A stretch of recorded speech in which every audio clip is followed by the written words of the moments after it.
Hello and thank you for tuning into this week's episode of Bite-Sized Cybercrime, the podcast where we discuss cybercrimes and cybersecurity news. This week we'll be talking about how one of the largest supply chain attacks ever ended up resulting in very little gain for attackers. The attack started out like most, a phishing email. A code maintainer for multiple NPM packages fell for a password reset phishing email, handing his credentials directly to a group of hackers. NPM is a package manager for Node.js, and it allows developers to access code packages to make their lives easier when writing code. Some packages are more for fun though, like Chalk, which allows you to customize the colors on your terminal and make it pretty. After all, developers deserve some joy in their lives. Another package was a debugger, however, which is pretty practical when trying to figure out why your code isn't running right. After the attackers gained access to this code maintainer's account, obviously, they push an update to multiple packages that contained a malicious module.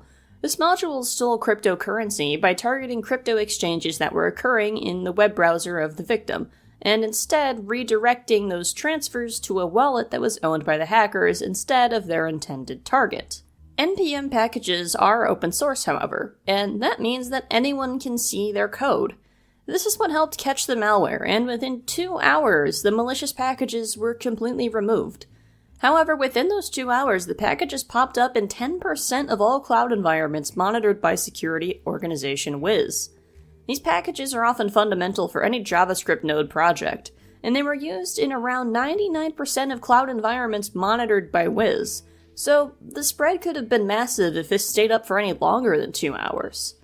Malware being able to spread this fast demonstrates why supply chain attacks are so powerful.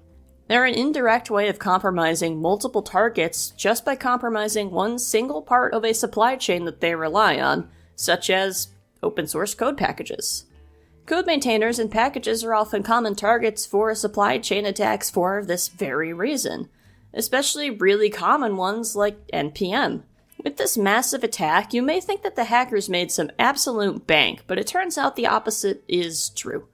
The attack caused issues elsewhere. Notably, companies had to roll back updates, do some cleanup to make sure the malware wasn't on any systems anymore.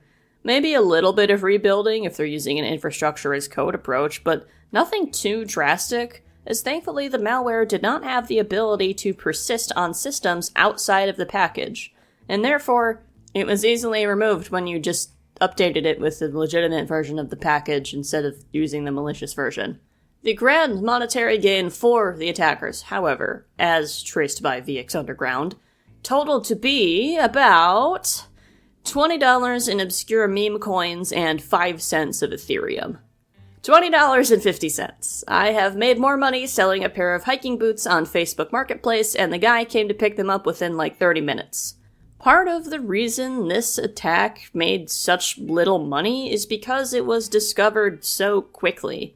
Most people, if you think about it, were infected for less than those 2 hours, because they most likely did not instantly upgrade the second the malicious update was put out. And many of these people were also probably not actively making crypto trades that could be hijacked around the same 2-hour time frame.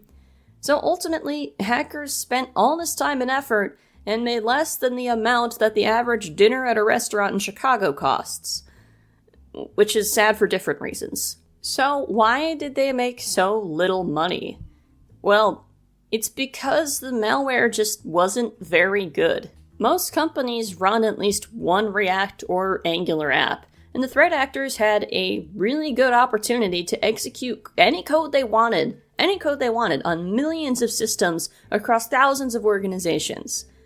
And instead, they dropped a rather amateurly created crypto stealer that was pretty obviously a crypto stealer, and it was caught, apparently, by a lot of very basic malware detection rules. And the issue was again remediated within 2 hours.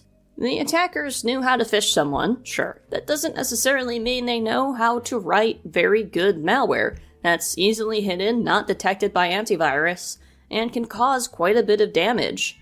If it were any more skilled threat actor, this could have been an incredibly dangerous situation. Backdoors could have been installed on thousands of systems, it could have gone undetected for way longer. This attack may have ultimately been extremely anticlimactic and resulted in almost no impact at all, but it is kind of a cautionary tale of what could happen in the future if it was performed by hackers that were just slightly more competent. I mean, who knows? They could have stolen like $50 instead of 20.